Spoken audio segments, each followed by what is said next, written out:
bibliothèque est vide actuellement, enfin elle s'est vidée, que j'ai déménagé dans mon appartement.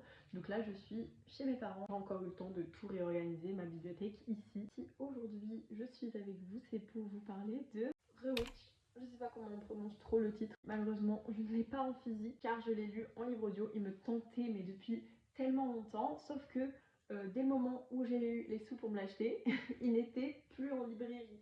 Donc je ne sais pas si c'est à tirage limité, je n'espère pas parce que vraiment je serais trop triste de ne pas pouvoir me le procurer car je vous spoil mais j'ai adoré. C'est ma première Cozy Romantasy et je lui ai mis 4,5 sur 5. C'est pour moi tout ce que je recherchais dans cette lecture, c'est-à-dire que je sortais Maître des illusions qui m'a pris au trip et qui était une lecture assez dense. Donc j'avais besoin de quelque chose de léger, quelque chose qui me fasse du bien au moral et c'est typiquement ce qu'a réussi à faire Rewitch. J'avais un petit peu d'appréhension par rapport à cette lecture, j'avais peur que ce soit plat. J'avais peur qu'il n'y ait pas trop d'intrigue, etc.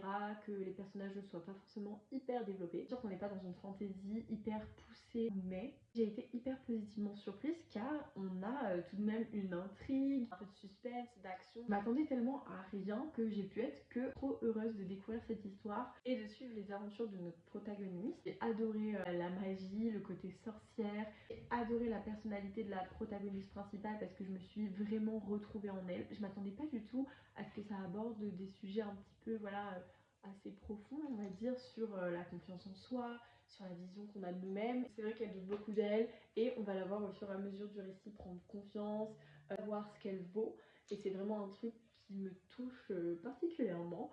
Donc j'ai d'autant plus apprécié cette lecture. Les personnages, ils étaient je trouve assez bien développés, donc surtout la protagoniste principale, hein, on va pas se mentir. Mais pour les personnages autour, ils avaient tous leur petite touche à eux. Ils étaient hyper attachants, du coup on était à fond avec eux dans l'histoire. Enfin franchement, moi je lisais, j'avais qu'une hâte, c'était de savoir la suite, pour savoir comment ça allait terminer. Pour ce qui est de la romance, je l'ai trouvé sympa. Bon, c'est pas mon couple préféré ever, mais je les ai trouvés très mignons ensemble et j'ai bien aimé comment ça s'est mis en place. Le protagoniste masculin est assez taquin. C'est vrai que moi ça c'est un type de mise en place de relation que j'aime bien quand ça passe par voilà la taquinerie, tout ça, et que c'est pas directement le love cucu, etc.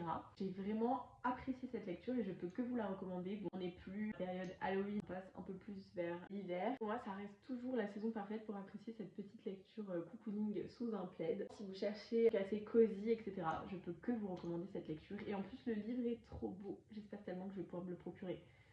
Priez pour moi.